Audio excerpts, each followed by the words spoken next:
مولانا فضل الرحمان باصول سیاستدان اور پائے کے عالم دین ہے۔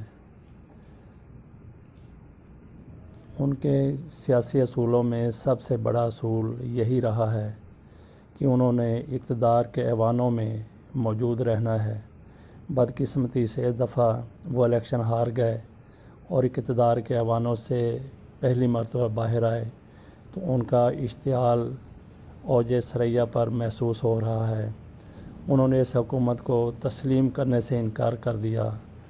اور اس حکومت کے مرز وجود میں آنے سے قبل ہی اس کو ہٹانے کے لیے سرگرداں ہو گئے۔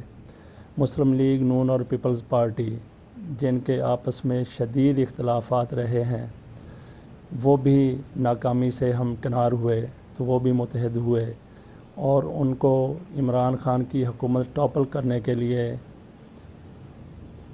جس بندے کی ضرورت تھی وہ ان کو مولانا فضل الرحمان کی شکل میں نظر آیا۔ کیونکہ دونوں پارٹیاں ایک دوسرے کی قیادت پر متحد نہیں ہو سکتی تھیں تو مولانا فضل الرحمان کو انہوں نے آگے بڑھانے کی کوشش کی۔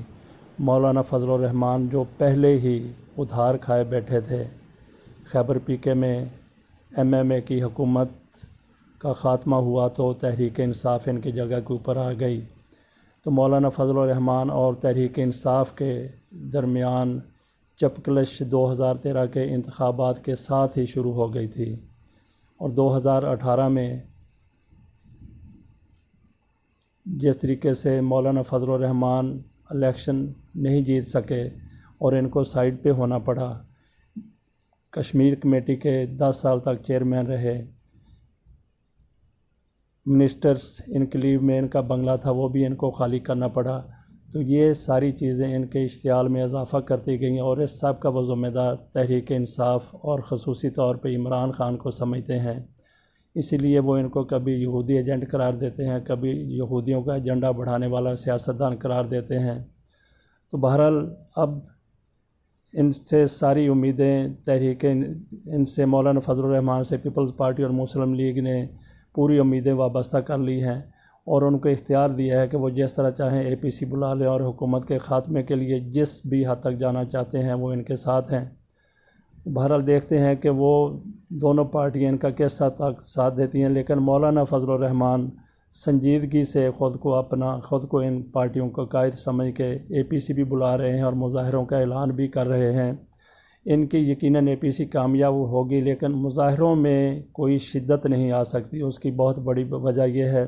یہ ساری پارٹیاں جب مل بیٹھی تو مولانا فضل الرحمان نے کہا ہاں بھئی اب پیسوں کی بات کریں گے، سارے اخراجات کس نے ادا کرنے ہیں،